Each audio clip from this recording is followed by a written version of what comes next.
Ah, o vídeo está muito longo, mais de 20 minutos? Será, Master? Você quer aprender a calcular determinantes de ordem 2 e 3? Quer aprender a regra de Cramer, a discutir um sistema linear e a fazer escalonamento? Então se inscreve no canal, deixa teu joinha e vem comigo. Então, começando pela regra de Cramer. Pessoal, aqui temos um outro método resolutivo para sistemas lineares, que usa, em sua essência, determinantes. Veja, vocês podem estranhar, professor, por que esses números aí nas equações estão coloridos, estão em evidência? Porque para resolver um sistema pela regra de Cramer, a gente precisa ter algumas noções. E eu quis enfatizar para você.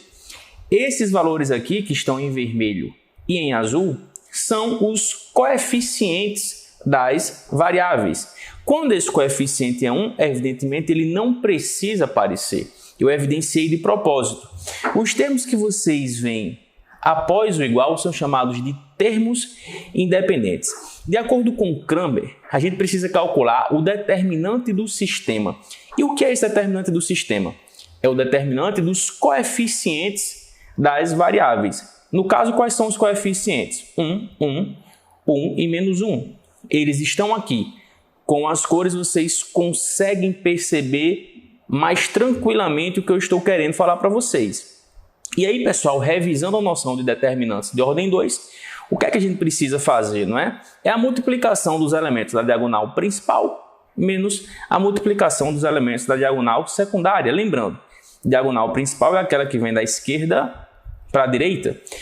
1 vezes menos 1, a gente sabe que é menos 1. Lembre-se aqui, viu? Menos a multiplicação dos elementos da diagonal secundária. 1 vezes 1, que também dá 1. Então a gente vai ter menos 1, e o determinante do sistema foi menos 2. Para Cramer, a gente precisa calcular o determinante de cada variável. E como é que a gente faz isso? Simples. Preste atenção. Para calcular o determinante da variável x, o dx, você precisa substituir os coeficientes de x pelos termos independentes. Então, esse 1 e esse outro 1 aqui de baixo, ambos de vermelho, que são os coeficientes de x, eu irei substituir por 5 e 1. Estão aqui, ó. E os coeficientes de y se mantêm. E aí eu aplico o mesmo determinante. Multiplicação dos elementos da diagonal principal, 5 vezes menos 1, que dá menos 5, menos a multiplicação dos elementos da diagonal secundária, 1 vezes 1, que dá 1. Menos 5 menos 1 é menos 6. Achei o dx, determinante da variável x. Para achar o determinante de y, o raciocínio é o mesmo. Você deve substituir os coeficientes de y pelos termos independentes. E você mantém os coeficientes de x. Então, fazendo isso, substitui aqui, ó, os coeficientes de y por 5 e 1. E vou calcular, pessoal. Mais uma vez, multiplicação dos elementos da diagonal principal, 1 vezes 1, que é 1, menos multiplicação dos elementos da diagonal secundária, 1 vezes 5, que é 5. E a gente sabe que 1 menos 5 dá menos 4. E aí, a gente entende o que a regra de Cramer é aqui. Cramer fala que para achar x, eu preciso dividir dx por ds. E para achar y, eu preciso dividir dy por ds. Achados dx, dy e ds, é só jogar no método. X, portanto, vai ser o valor de dx, que foi menos 6, dividido pelo ds, que foi menos 2. Está aqui, ó. Dx menos 6 e ds menos 2. Menos 6 dividido por menos 2 dá 3. E y vai ser dy sobre ds. Está aqui o valor de dy, pessoal, menos 4. ds menos 2, menos 4 dividido por menos 2 dá 2 e achamos a nossa solução. Lembrando que esse sistema é o mesmo do primeiro vídeo sobre sistemas lineares, onde fizemos a explicação dos métodos da substituição, adição e comparação. Confere lá. Entender a regra de Cramer é essencial para você perceber de maneira mais clara como fazer a discussão de um sistema linear. Preste atenção no nosso raciocínio. Eu utilizei aqui a regra de Cramer para x. Cramer fala que x, como já vimos, é dx sobre ds. Perfeito. O nosso raciocínio agora é: quais seriam as possibilidades de uma divisão para achar esse valor de x? Veja, hipoteticamente, você poderia ter 4 sobre 0. A gente sabe que esse valor de x não existiria porque é impossível dividir por 0. A gente poderia ter uma divisão 0 por 0. A gente sabe que isso é uma indeterminação matemática. 0 dividido por 0 pode ser qualquer número, uma vez que qualquer número vezes 0 é 0. E você poderia ter essa situação, pessoal, onde você tem um número qualquer dividido por um número que não seja 0. Eu forcei aqui a barra e coloquei 0 dividido por 4. Nesse caso, você vai conseguir determinar qual é o valor de x. Entendendo que a gente acha a variável x através de uma divisão, que no caso é dx sobre ds, você consegue ter a intuição da discussão dos sistemas lineares. Veja, se o seu denominador aqui for 0 e o seu numerador for algo diferente de 0, você vai ter uma impossibilidade. Você não consegue achar esse número. Agora, se você tem um 0 dividido por 0, você vai ter uma indeterminação. X pode ser qualquer número. Agora, se você tiver no denominador algum número diferente de 0, independente do que você encontrar no numerador, você achará uma resposta determinada. Com essa noção, a gente vai entender de maneira muito clara a discussão do sistema linear. Vejamos.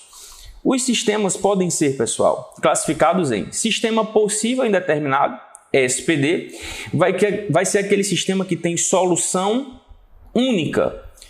Qual é o exemplo que a gente pega? Esse daqui, ó, vocês já concluíram isso, né? Imagine que você tenha x igual a 0 sobre 4. Isso dá uma resposta possível e determinada. Isso dá 0. Perceba, pela regra de Cramer, para um sistema, então, ser possível e determinado, basta que esse denominador aqui, no caso ds, seja diferente de 0. Se essa condição acontecer, você vai ter um número específico, vai ser possível efetuar a divisão e você conseguirá determiná-la. Agora vamos para a segunda hipótese que a gente conversou, que ela vai determinar, que ela vai indicar o que é um sistema possível e indeterminado. Se você tem um 0 dividido por 0, ou seja, tanto o dx como o ds sendo 0, tanto o dx quanto o ds sendo 0, você vai ter infinitas soluções. Você poderia achar infinitos valores para x. Isso é o que caracteriza um sistema possível e indeterminado.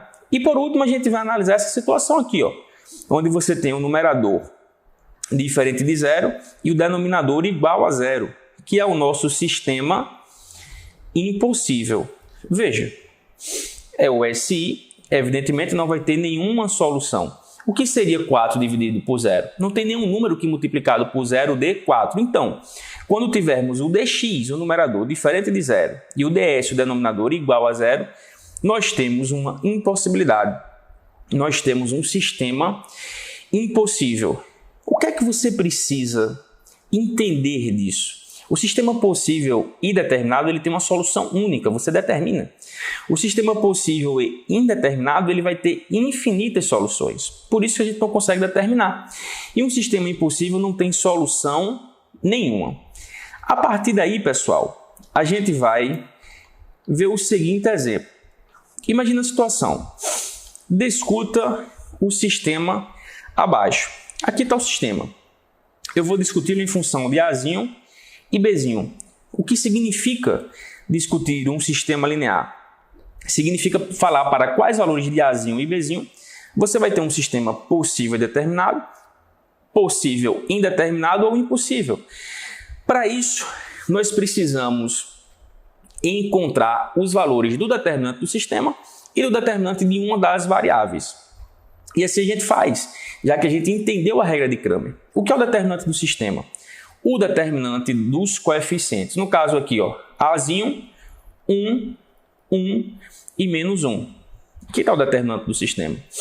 fazendo a multiplicação dos elementos da diagonal principal, A vezes menos 1, menos A, menos a multiplicação dos elementos da diagonal secundária, 1 vezes 1, a gente chega nessa expressão. O determinante do sistema é menos A, menos 1. Agora veja, essa é uma dúvida clássica dos alunos. Eu vou fazer o determinante de x ou o determinante de y? Nesse caso, você vai fazer o determinante de x. Por quê? Para fazer o determinante de x, eu troco os coeficientes de x, que no caso são a e 1, esse 1 não está aparecendo, trocarei pelos termos independentes. Eu devo escolher x, pessoal, porque esse azinho vai sair do determinante. Se eu escolhesse, por exemplo, o y, eu teria no determinante o valor de azinho e bzinho. Eu não conseguiria especificar nem um a nem um b. Eu teria uma equação com duas variáveis. Então, é por isso que a gente, nesse caso aqui, faz o determinante de x. Troca os coeficientes de x pelos termos independentes. Estão aqui, ó, 5 e bzinho.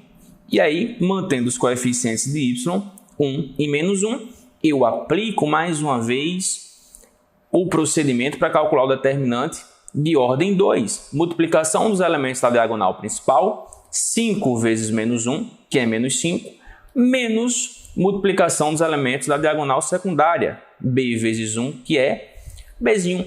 E aí eu tenho essa expressão para o dx. E agora a gente vai caracterizar em cima daquilo que a gente estudou. O que é um sistema SPD? Para o sistema ser possível e determinado, precisa que o determinante do sistema seja diferente de zero. Essa é a expressão do determinante do sistema. Portanto, menos a menos 1 tem que ser diferente de zero. Você resolve essa na equação e você vai encontrar que azinho tem que ser diferente de menos 1. Para o sistema, por outro lado, CSPI, o determinante do sistema tem que ser igual a zero. Mais uma vez, a expressão do determinante do sistema está aqui. Então, menos a menos 1 tem que ser igual a zero. Resolvendo a equação, você acha que a tem que ser igual a menos 1. Contudo, para CSPI, o determinante da variável, no caso, o determinante de x, que é menos 5 menos b, também precisa ser igual a zero. Portanto, menos 5 menos b sendo igual a zero, você acha que b é igual a menos 5. Para o sistema CSPI, essas são as condições. E para ser SI, você tem duas situações. O determinante do sistema tem que ser igual a zero. Aqui é a expressão que a gente encontrou para o determinante do sistema. Resolvendo a equação, A é menos 1, exatamente igual ao SPI. Mas aqui, o determinante da variável, no caso, o determinante de x, tem que ser diferente de zero.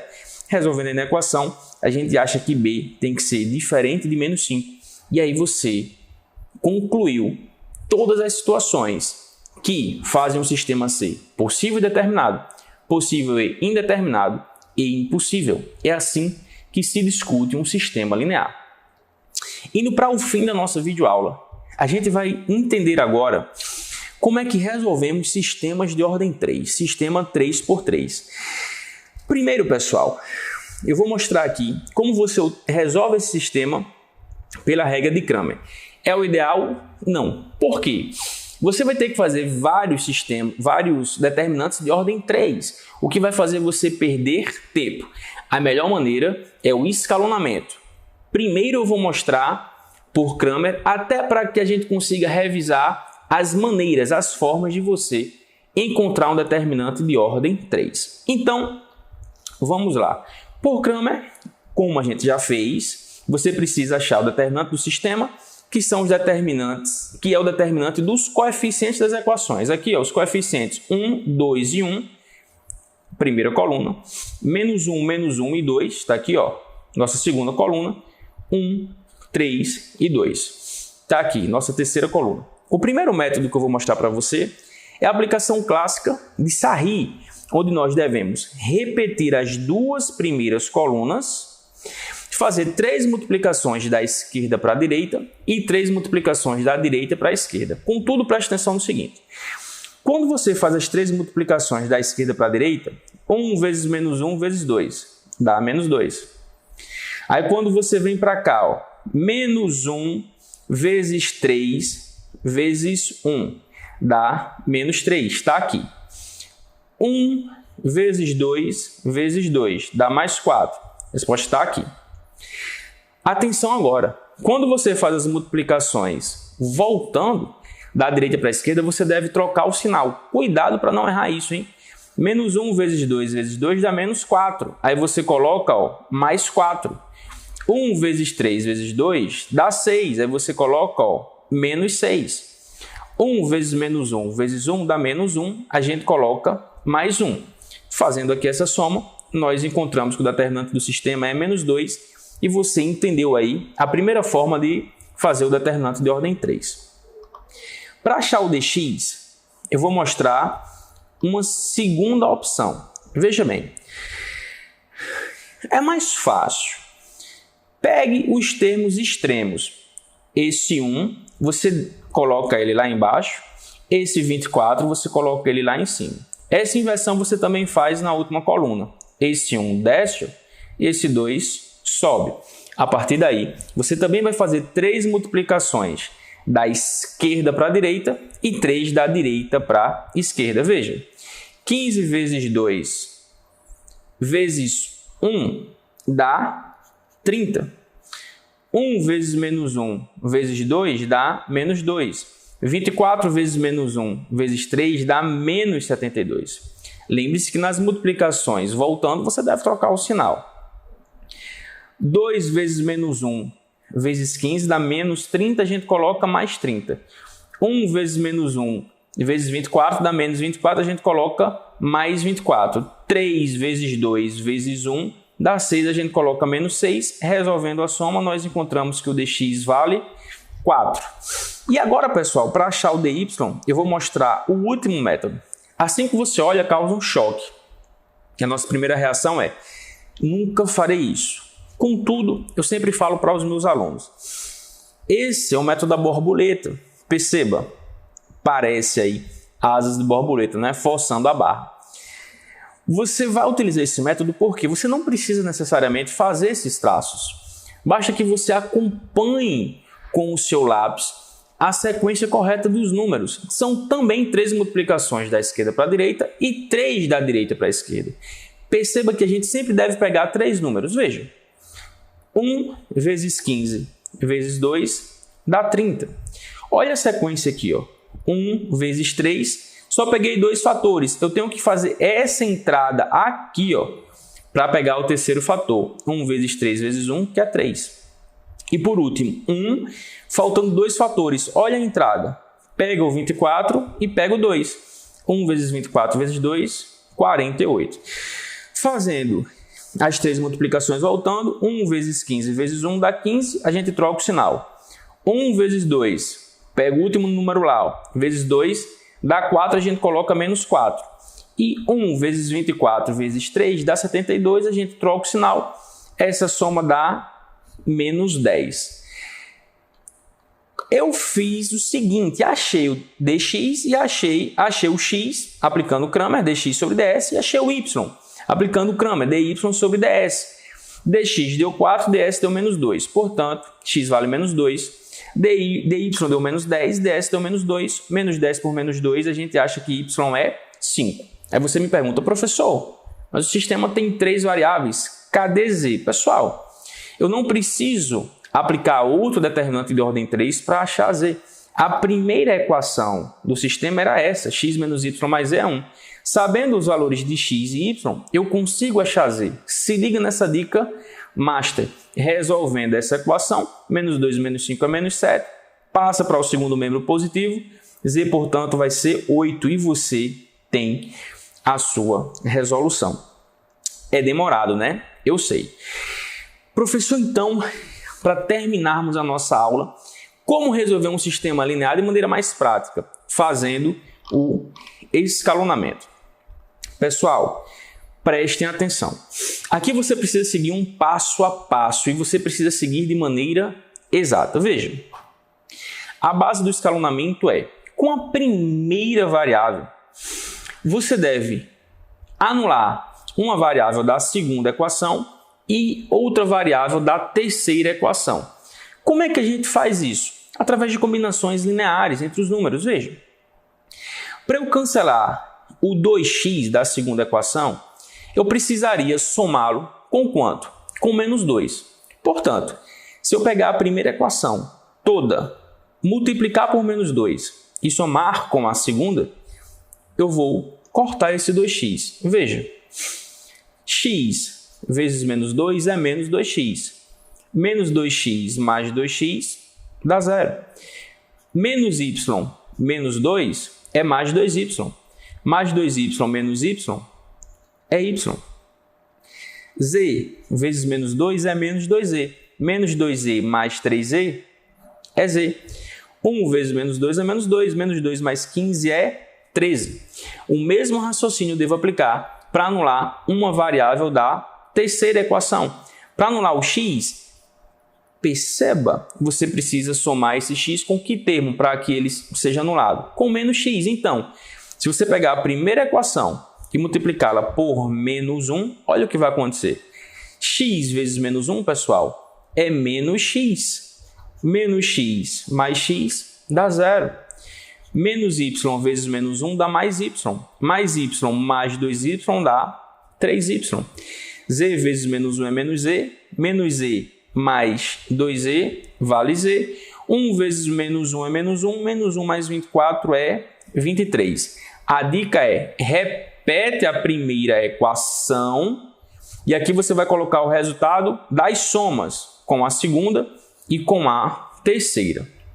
Agora você já se aproxima do fim. Você precisa fazer raciocínio semelhante, desenvolver raciocínio semelhante agora da segunda para a terceira equação. Você precisa anular uma variável da terceira equação. Se eu quiser anular o y, aplicando o mesmo raciocínio, se aqui eu tenho 3y, eu preciso somar 3y com que termo para anulá-lo? Com menos 3y. Então, se você pegar a segunda equação e multiplicar por menos 3, olha o que acontece. Y vezes menos 3 é menos 3y. Menos 3y mais 3y, 0. Z vezes menos 3 é menos 3z. Menos 3z mais 2z, menos 2z. 13 vezes menos 3 é menos 39. E menos 39 mais 23 é menos 16. Pessoal, você acabou de escalonar o sistema. O que significa escalonar? Lembre de maneira didática, de escada. Você deixou o seu sistema assim, ó. Uma variável, duas variáveis, três variáveis. Tendo feito isso com as equações, você consegue achar uma variável de cada vez. Se menos 2z vale menos 16, resolvendo essa equação simples, você encontra que z é 8. Pegando a segunda equação, y mais z é 13, e substituindo o valor de z por 8, você vai achar que y vale 5. Passa o 8 para lá, negativo. 13 menos 8 dá 5. Achados z e y, pega a primeira equação, ó, x menos y mais z é 1, substitui o valor de y e o valor de z, 5 e 8, e aí você resolve mais uma equação simples. Menos 5 mais 8 dá 3, esse 3 vai negativo, 1 menos 3 é menos 2. E aí você tem a sua solução. X vale menos 2, y vale 5 e z vale 8. Sistema escalonado. Show de bola? Curtiu o Master? Está pronto para a prova? Deixa aí teus comentários. Fica ligado no canal.